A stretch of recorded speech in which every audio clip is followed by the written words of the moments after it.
تم یہاں نہیں رہ سکتے ہو. لہذا جس کا جہاں سینگ سمایا چلا گیا. یورپ میں چلے گئے، ایشیا میں آ گئے، عرب میں آ گئے. یہ تین قبیلے جو رات بھی میں نے عرض کیا تھا، بنو قینقاع، بنو نذیر اور بنو قریظہ، یہ وہاں سے آ کے مدینے میں آباد ہو گئے. جس کا جہاں سینگ سمایا، افریقہ میں، ہندوستان میں، جہاں چلے گئے.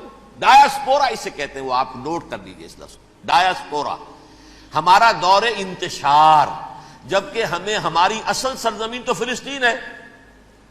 حضرت ابراہیم کا مسکن، حضرت اسحاق، حضرت یعقوب کا مسکن فلسطین، یہ ہے ہماری اصل جاگیر. یہ تو ہماری جدی پشتی جاگیر ہے.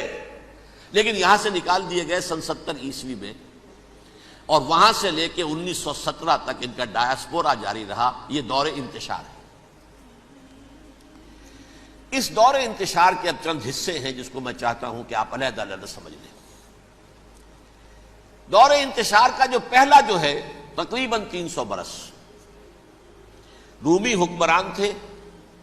وہ یہودیوں کے بھی دشمن تھے اور عیسائیوں کے بھی دشمن تھے. عیسائی اور یہودی ایک دوسرے کے بھی دشمن تھے. لیکن رومی سمجھتے تھے کہ یہ ایک ہی تھیلی کے چٹے بٹے ہیں. رومیوں کے نزدیک عیسائی بھی یہودیوں ہی کا ایک فرقہ تھے، کوئی علیحدہ مذہب تو تھا ہی نہیں.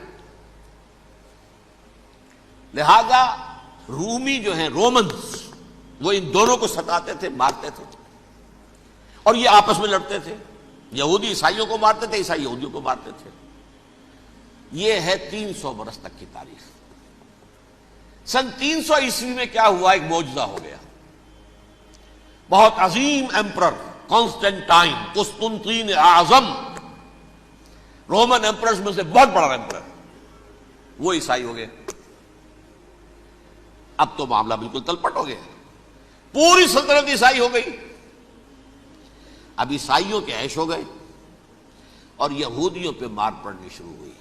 اب عیسائیوں کا آپ خود سوچئے کہ جنہیں وہ خدا بنا بیٹھے ہیں، خدا کا بیٹا قرار دے رہے ہیں، ان کے قاتل کون؟ یہودی بدماش.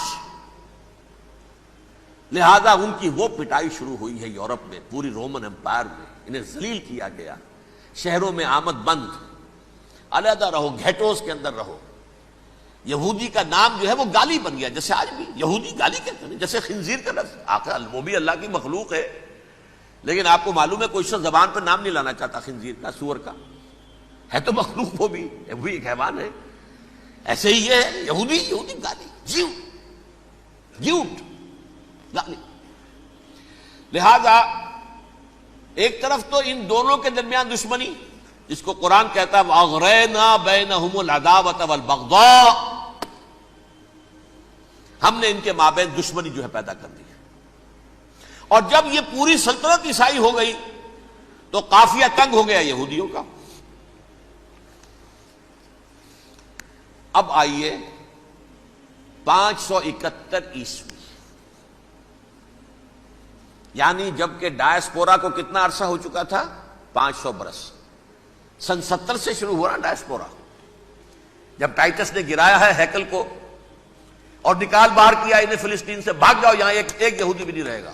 فلسطین سے نکال دیے گئے.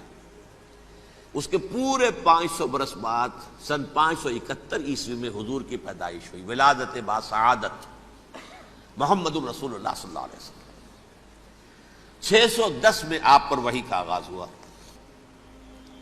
لیکن حضور کے ساتھ ان کا معاملہ کیا رہا؟ اول تو جبکہ حضور ابھی مکے ہی میں تھے، یہودیوں نے ریشہ دوانیاں شروع کر دی حضور کے خلاف. قریش مکہ کو سکھاتے تھے، پڑھاتے تھے، ان سے یہ پوچھو، ان سے یہ پوچھو، یہ اس طرح تنگ کرو، ان سے یہ امتحان لو. یہ آپ کے علم میں ہے.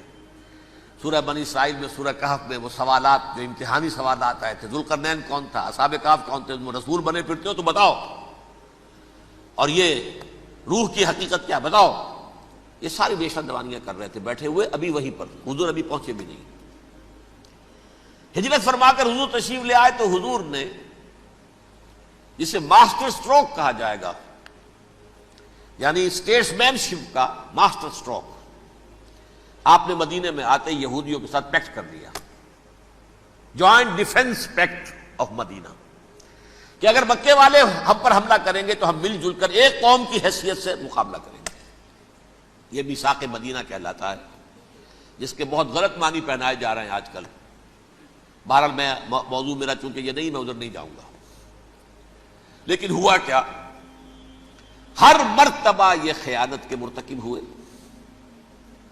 ان نے جو عہد کیے تھے ان سے پھرے، اندر ہی اندر سازش ریشہ دوانی، حضور کی بدترین دشمنی. سورہ نساء کی آیت نمبر 12 میں 14 میں 13 میں فرمایا ہے لا تزال تطلع علی خائنۃ منہم. اے نبی ہمیشہ آپ کے علم میں ان کی طرف سے خیانتیں، بددیانتیاں آتی رہیں گی.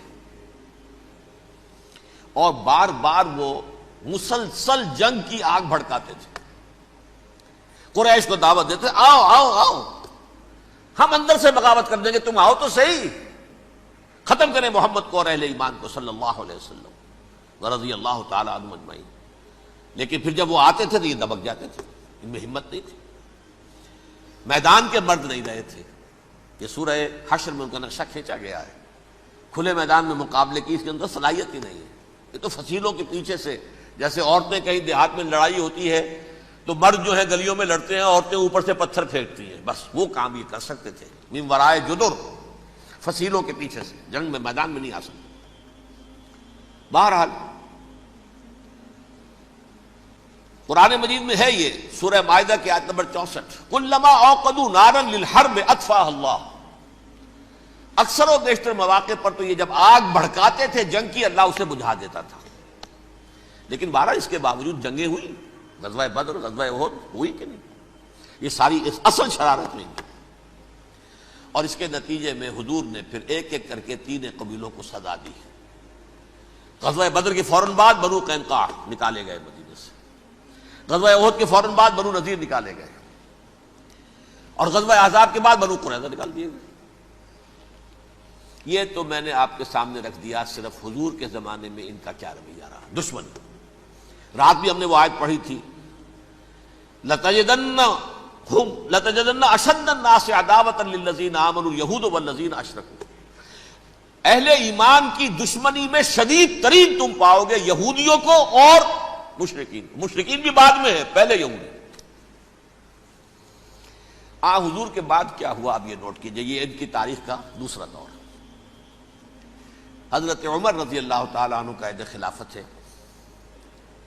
بیت المقدس کا محاصرہ کیا گیا، فصیل بڑی اونچی، شہر اندر سے سیلف سفیشینٹ، حملے کا راستہ کوئی نہیں. محاصرہ طول کھینچ رہا ہے لیکن ان کے پاس رسد بھی موجود ہے، پانی بھی موجود ہے، وہ دروازے بند کر کے بیٹھے ہوئے ہیں. بالآخر اللہ تعالیٰ کی مشیت کا ظہور کیسے ہوا؟ ان کے کچھ علماء آئے فصیل پر، کہا دیکھو مسلمانوں، تم قیامت تک بھی یہاں پڑے رہو گے محاصرہ کر کے ہمارا، یہ شہر فتح نہیں ہوگا. ہاں ایک درویش بادشاہ کے ہاتھوں یہ شہر فتح ہونا ہے، لیکن تمہارے اندر ہمیں وہ نظر نہیں آ رہا. ابو عبیدہ بن الجراح رضی اللہ تعالی عنہ امین هذه الامہ، ان کا فوراً ذہن گیا وہ درویش بادشاہ مدینے میں بیٹھا ہوا ہے عمر رضی اللہ تعالی. اب ایک اور عمر بھی ہے جو قندھار میں بیٹھا ہے. نقشہ وہی ہے، سادگی کی حد تک نقشہ وہی، بالکل وہی، اپنی آنکھوں سے دیکھا ہے وہی سادگی. عمر اول عمر ثانی تھے عمر بن عبد العزیز. اب ایک اللہ کے فضل سے اللہ تعالیٰ ایدہ اللہ بنصرتہ، اللہ تعالیٰ ان کی نصرت فرمائے، دشمنوں کو ان کے مقابلے میں نیست و نابود کرے. انہوں نے ریکویسٹ بھیج دی کہ حضور تشریف لائیے، یہ شہر فتح ہو جائے گا. وہ ہے سفر تاریخی، اتنا طویل سفر، تقریباً 700 میل، ایک اونٹ، ایک خادم، ایک منزل پہ امیر المومنین اوپر بیٹھے، خادم آگے چل رہا ہے، اگلی منزل پہ خادم اوپر بیٹھا ہے، امیر المومنین آگے جا رہے ہیں. اور جب پہنچے ہیں تو وہ باری تھی خادم کی. انہوں نے ہاتھ جوڑ دیا حضور خدا کے لیے، تم کیا کہیں گے لوگ، وہ میرا برا حال کر دیں گے، تمہیں شرم نہیں آئی؟ امیر المومنین پیدل آگے چل رہے ہیں نکیل پکڑ کر، اور تم بیٹھے ہو اوپر براجمان ہو. حضرت عمر فرمایا الدور دورک، نہیں باری تمہاری ہے، بیٹھ. اس حال میں پہنچے ہیں. اور پھر یہ کہ ابو عبیدہ بن الجراح آئے ہیں، استقبال کیا ہے تو دیکھا ہے اس حال میں چلے آ رہے ہیں. عمر نکیل پکڑے ہوئے چلے آ رہے ہیں اور کہتے ہیں کہ کہیں کیچڑ ویچڑ تھا، جوتے خراب ہو گئے تھے، وہ بھی اتار کے ہاتھ میں پکڑے ہوئے، کپڑے تو تھے ہی پھٹے ہوئے۔ انہوں نے کہا بھی حضرت ابو عبیدہ نے، دیکھیے یہ بڑا متمدن ملک ہے، بڑا مہذب علاقہ ہے یہ، آپ ذرا حلیہ اپنا درست فرما لیں تب جا کے پیش ہم آپ کو کریں گے۔ آپ نے فرمایا نحن قوم اعزنا اللہ بالاسلام، ہم وہ قوم ہیں جنہیں اللہ نے عزت دی ہے اسلام کے ذریعے سے، کپڑوں کے ذریعے سے نہیں، دولت کے ذریعے سے نہیں۔ اسی حال میں گئے ہیں، اوپر سے انہوں نے کھڑے ہو کر نشانیاں دیکھی ہیں، اپنی کتابیں کھولی، ہاں یہ وہی ہے، اچھا لو جی سرنڈر، شہر تمہارے ہاتھ میں۔ خون کا ایک قطرہ نہیں بہا اور بیت المقدس فتح ہو گیا۔ لیکن اس وقت حضرت عمر نے ایک نرمی یہ کی کہ یہودیوں کے لیے بھی اسے اوپن سٹی قرار دے دیا۔ یہ احسان عظیم حضرت عمر کا، اس سے پہلے یہودی آ ہی نہیں سکتا تھا، داخل ہی نہیں ہو سکتا تھا، وہاں وہ آ کر وزٹ نہیں کر سکتا تھا، زیارت نہیں کر سکتا تھا اپنے مقدس مقامات کی۔ حضرت عمر نے یوں سمجھیے کہ تقریباً 550 برس کے بعد ان کے لیے راستہ کھولا ہے کہ ہاں تم آ سکتے ہو، زیارت کر سکتے ہو۔ لیکن یہ عیسائیوں نے لکھوایا معاہدے کے اندر، انہیں یہاں آپ آباد ہونے کی اجازت نہیں دیں گے، لیکن کم وزٹ دی پلیسز، دیکھیں زیارتیں کریں اور جائیں۔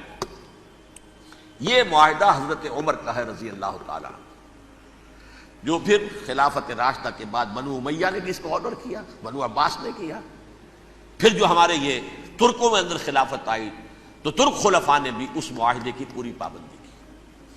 فلسطین میں آ سکتے ہیں یہودی صرف زائرین کی حیثیت سے، وہاں آباد نہیں ہو سکتے۔ اب آئیے اگلا دور آیا حضرت عثمان کا دور خلافت۔ یہ ہے وہ وقت کہ اب یہود نے امت مسلمہ کی پیٹھ میں چھرا گھونپا۔ وہ کیسے؟ ایک یہودی عبداللہ ابن سبا اسلام کا لبادہ اوڑھ کر آ گیا،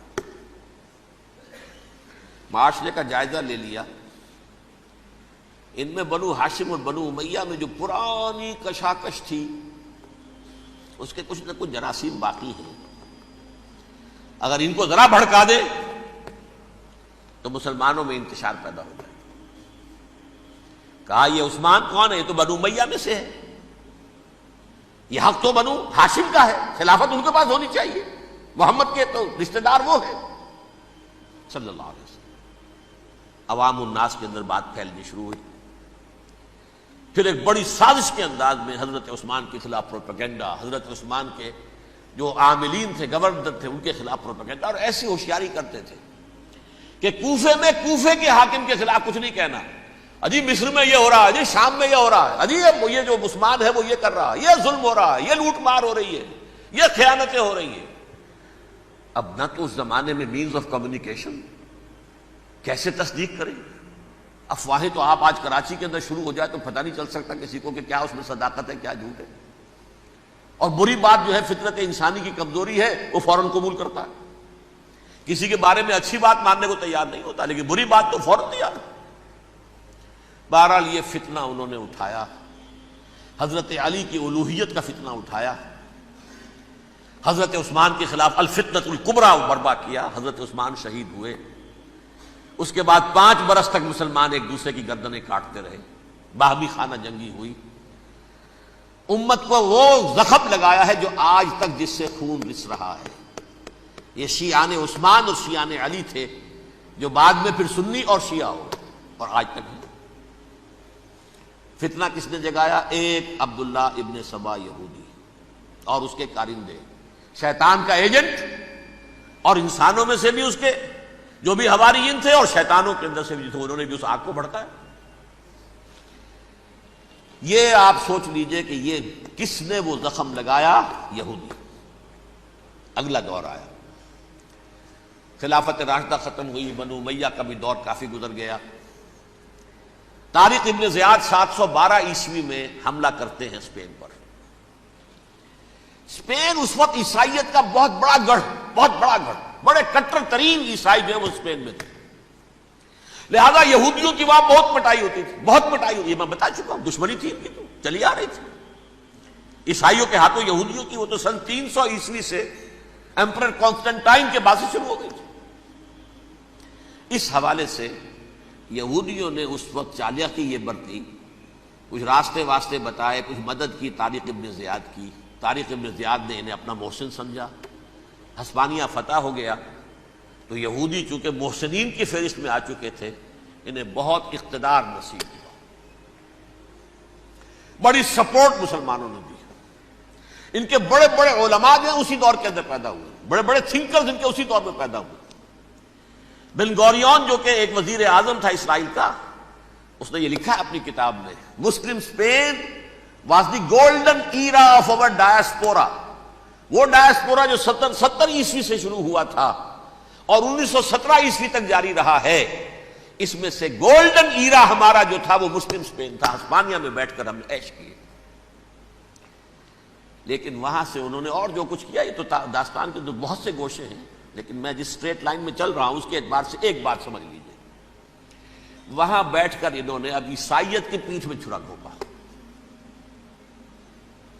پروٹیسٹنٹ مذہب پیدا کیا، تقسیم کر دیا، جیسے شیعہ سنی کی تقسیم، عبداللہ ابن سبا، رومن کیتھولک اور پروٹیسٹنٹ کی تقسیم، یہودی علماء۔ ہوتا کیا تھا، ہسپانیہ کی یونیورسٹیاں ہیں، کارڈووا میں ہے، ٹولیڈو میں ہے، گریناڈا میں ہے، غرناطہ، قرطبہ، تولیتلا، اور وہاں آتے تھے لوگ، فرانس سے چلے آ رہے ہیں نوجوان پڑھنے کے لیے، جرمنی سے چلے آ رہے ہیں، اٹلی سے چلے آ رہے ہیں، 3 ہی ملک قریب ترین پڑھتے ہیں سینٹرل جو یورپ کے ہیں۔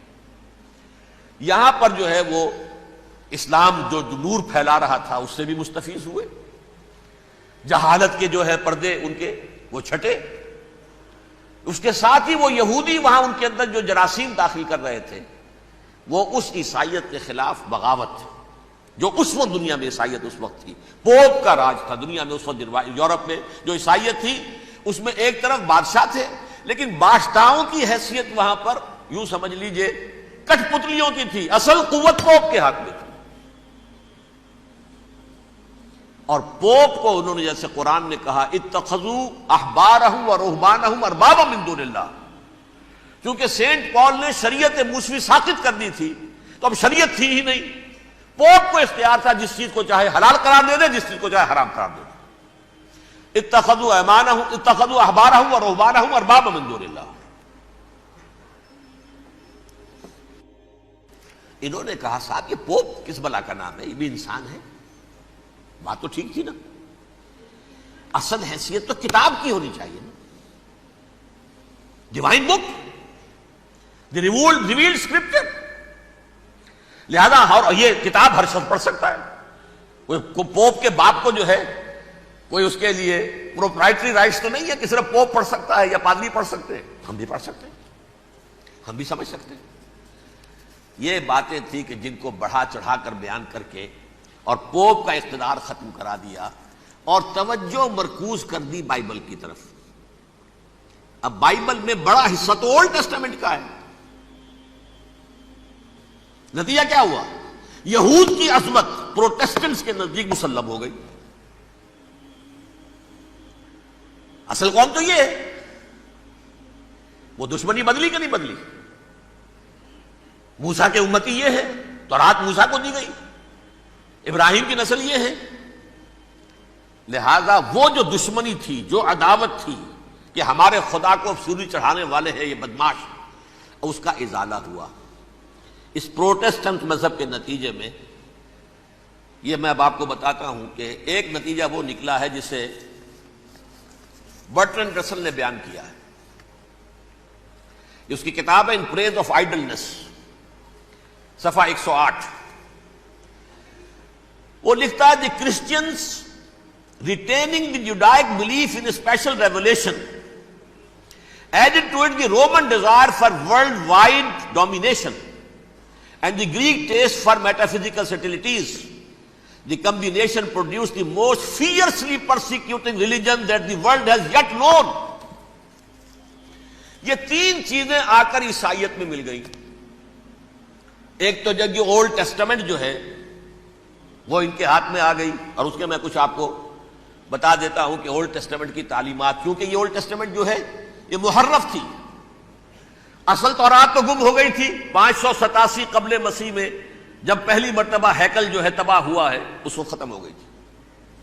اس کے کوئی 150 سال کے بعد انہوں نے یادداشتوں سے مرتب کر کے لکھی ہے. اب اس میں ان کے اپنے خیالات، اپنے امانی، اپنی توجیحات وہ شامل ہو گئی. لہذا میں آپ کو حوالے دیتا ہوں اس کتاب کے اندر مظالم کی جو تعلیم دی گئی ہے. اہل کتاب نے اپنے مظالم قتل عام کے جواز کے لیے تورات میں تبدیلیاں کی اور پیغمبروں پر دہشت ناکی اور بدترین حرام کاری کے الزامات لگائے. سنیے، پہلا حوالہ ہے یہ گنتی باب 31 آیات 17-18. اس لیے ان بچوں میں جتنے لڑکے ہیں سب کو مار ڈالو، اور جتنی عورتیں مرد کا منہ دیکھ چکی ہیں ان کو بھی قتل کر ڈالو، لیکن ان لڑکیوں کو جو مرد سے واقف نہیں اور اچھوتی ہیں اپنے لیے زندہ رکھو. یہ کسی اللہ کی کتاب کا یہ جملہ ہو سکتا ہے؟ کسی ریویل بک کا؟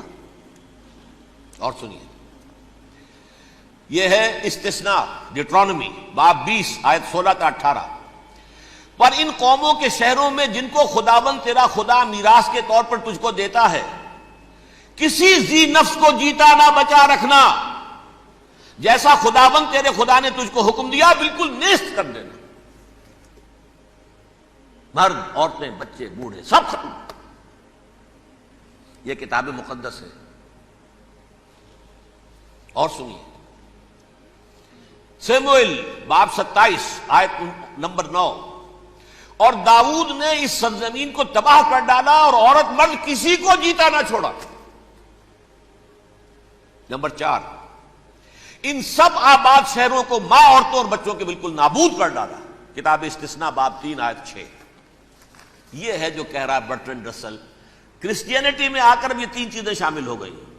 ایک تو یہ باربیرین یہ تعلیم جو ہے، اور یہ مذہب کے نام پہ تعلیم، یہ کتاب مقدس کی تعلیم. نمبر 2، رومنز کے اندر جو ایک تمنا تھی ورلڈ ڈومینیشن کی، وہ عیسائیت کے اندر آ گئی. اس لیے کہ پوری رومن امپائر جو ہے عیسائی ہو گئی، تو اسے وراثت کے اندر ورلڈ ڈومینیشن کی جو ایک تمنا تھی وہ مل گئی. اور پھر یہ کہ انہوں نے جو توہمات تھے یونانیوں کے ان کو بھی اپنے ہاں مختلف شکلوں کے اندر جمع کر لیا. ان تین چیزوں کا the combination produced the most fiercely persecuting religion that the world has yet known. اس کے نتیجے میں دنیا میں تاریخ انسانیت کے اندر جو بدترین خونخوار ترین مذہب ہو سکتا ہے وہ شکل عیسائیت نے اختیار کی.